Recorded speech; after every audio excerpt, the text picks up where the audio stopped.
I'm a strong supporter of our public education system. I don't believe in taking taxpayer dollars away from public education, especially when it's in such dire need of help.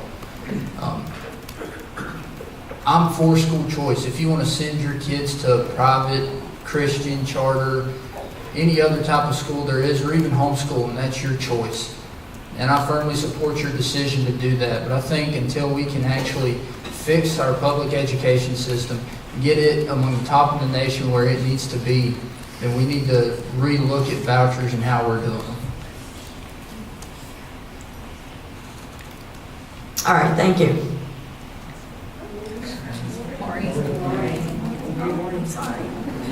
Mrs. Kokola. I do not support the use of vouchers. I also believe that public funds should be used for public education.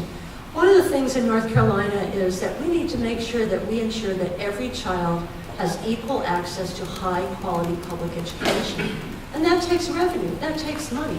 Well, if you start dividing that money up into several different systems, you have less and less money to make the one system that real high-quality one that we need. So by diverting public dollars with vouchers to private schools, it has made it more and more difficult for us to properly maintain the standards in our public schools. We have great public schools, but we need to make sure that we have adequate funding for supplies, for textbooks, for improvements to the buildings. So public money ought to be going into the public education system. I also object to having public money going where it is not transparent, where you don't have that same accountability that you have with the public schools. These are public funds. How they are spent, that should be transparent to the public. I believe that when there is public funds being used, that they should be accountable to a local school board. With the vouchers going to private schools, you don't have an elected body that's overseeing it like you do with our school board that is elected by the people. You don't have the certification of the teachers. You don't have those same standards. So I think we are doing a real disservice to our children by allowing public money to go to these private schools. I'm all for choice, but not using our tax dollars to fund a separate school system when we need to be concentrating on making our public schools the best that they can possibly be for every child. Thank you. Thank you. So this is a question about voting and fair elections. And Mr. Bossert, it's your turn to go first. This summer, the federal court told the North Carolina legislature that it needed to revise North Carolina voting laws to make voting more accessible to all. What is your position on the court's findings? And what would you do as a legislator to support fair elections and increased access to the polls? Thank you. It's a great question. I do want to just say one other thing. Charter schools, by the way, are public schools, just to be clear about that. But insofar as voting is concerned, I am all for the decision of the Supreme Court in demanding that the state revisit the issue of voting here in North Carolina, voting rights. I think the legislature has an obligation to do everything it can to ease access to the polls, to make the polls as easy for people to get into as possible. The issues that were brought up years ago when our, I want to say this in a nice way, but when our Republicans wanted to initiate all of these dramatic changes in how we vote in North Carolina, all surround the issue of redistricting and how redistricting was handled. It broke up communities, so I would want to be sure that we put together a good, nonpartisan redistricting committee so that we can revisit how people vote, to be sure that our votes represent the people, and not the parties, but the people. I will say this, and I'm not proud to say it, that prior to the Republicans, the Democrats did the same kind of thing, but things have changed dramatically. In fact, I know a fellow named Tom Apodaca, who when he was in the minority party pushed to have nonpartisan redistricting committees put together. Ironically, he abandoned that idea when he became the majority party. tells you something, I think. I think we can do better. I think our state needs to redistrict. And I think we should ease the access to the polls for all citizens. Thank you.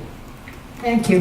Mr. Henson? I believe voting is one of the greatest rights we as Americans have. We get to actually choose our leaders. And I think that's incredible. And I think people should have access to the polls. But I think we have plenty of time to get to the polls. We have 2 weeks of early voting and then 13 hours on election day to get to the polls.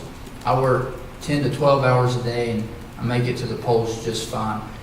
I agreed with the voter ID law. I think it's fair to have to show an ID to exercise the right to vote. I think it's fair to have to show an ID to do just about anything you have to show an ID for. You have to show an ID to buy a gun, and that's a fundamental right. So I think that our state legislature was on the right track with their access to voting. Thank you. Ms. Kopelov? Voting is a right, and it's a right that everyone needs to be able to exercise and not have it infringed upon. I do not believe that our legislature was correct in passing the voter ID law. And I believe the Fourth Circuit Court made it very clear that they saw exactly the intent that was behind that law when they came out very strongly and said that it was done along racial lines to make it more difficult for African Americans to vote. So I believe we need to make it as easy as possible for people to vote. The extra long hours, the early voting, that's all great. But we also need to make sure that we're not putting rules in place for non-existent problems. You know, there's a lot of talk about we have to have an ID to go and vote. Well, there is no problem with voter impersonation. It doesn't exist out there. It doesn't. When you look at the statistics, they found something like 6 cases in 31 billion votes that were analyzed. People are not creating this type of fraud. So trying to impose rules that make it more difficult for minorities, for the elderly, for the poor, it's a way to make these people feel disenfranchised in terms of the vote. Voting is a right that everybody should be able to exercise. And in terms of the gerrymandering and the redistricting, we do need to get away from partisan politics on that. Both parties are equally guilty of having done that gerrymandering. And we need to get a nonpartisan organization to take a look so that you've got districts where your vote matters. When it's gerrymandered, what that does is it really takes away the voter's choice. And there should never be a district where people don't have an equal chance, where people feel they don't even have any opportunity to run because it's so gerrymandered that there's no real opportunity for the voters to speak. Thank you. Thank you. I just want to take 1 second to remind folks that the League of Women Voters is nonpartisan and that we all have a lot of feelings about a lot of issues. If we could keep them within ourselves, that would be greatly appreciated. Thank you. Mr. Edwards? Would you read that again, please? Sure. This summer, the federal court told the North Carolina legislature that it needed to revise North Carolina voting laws to make voting more accessible to all.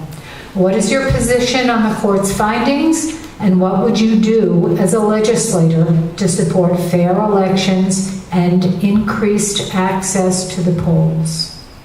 Of course, I believe that Americans, North Carolinians, should have free access to the polls.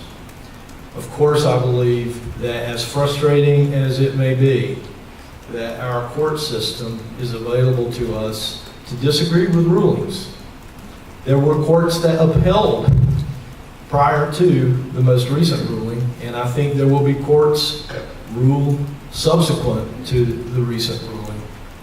As far as the action that I will take, that would be subject to whatever the court action is next, because we will certainly follow the law.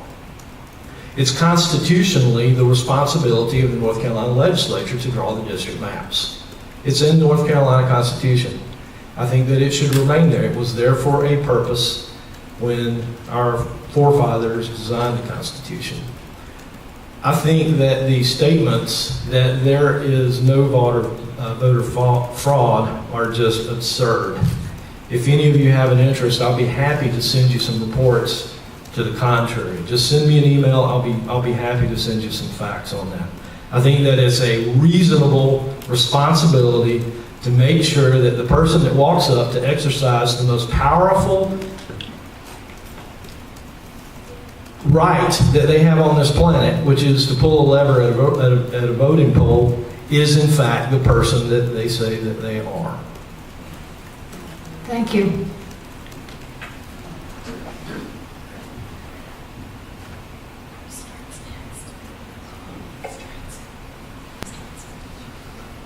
Mr. Hanson, you will start first on this question. What is your position on and what steps or actions would you take to enact or support your position on HB 2? My position on House Bill 2 is that men do not belong in women's restrooms, locker rooms, or shower facilities. I do not wish to see a man walk into the restroom with my wife. And I know several other men sitting in this room that would have a big problem with it as well. I believe that there are other portions of the bill that got attached onto it that shouldn't be there, that we need to reconsider and have been reconsidered. But as far as allowing men in women's restrooms, I'm totally against that. Thank you. Maureen? HB 2 needs to be repealed. It should be repealed immediately. It discriminates against transgender individuals. It was put in place for a non-existent problem because really, when you look at North Carolina and you look at the statistics, there are no instances of transgender men attacking women or children in the bathrooms. No, that issue simply doesn't exist. It also has caused us great economic harm in this state. We have lost industry, we have lost sports teams, we have other states refusing to send state employees here on business. Bottom line, HB 2 is poor governance. It was passed in 12 hours. We didn't get public input. We didn't talk to both sides.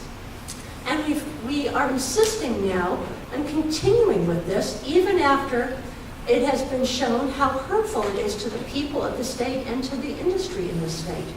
I think it's time for our legislature to admit that they made a mistake, have the courage to undo this law and repeal it. There are portions in this law that are also hurtful to local governments, and that is the government overreach from Raleigh, limiting local government's authority to set minimum living wage. I don't believe that HB 2 does anything productive for North Carolina. It has hurt a segment of the population. We are wasting tax dollars now, fighting it all the way up to the Supreme Court. It's time to stop wasting our money, admit that we made a mistake, and repeal a law that discriminates against part of our population. And frankly, really, there's absolutely no way to enforce that law. You know, that law is just bad governance all around. Repeal it. Thank you. Mr. Edwards? How many of you have actually read the Charlotte bathroom ordinance that was passed on February 22nd this year? How many of you actually read it? It is, okay, good. It is.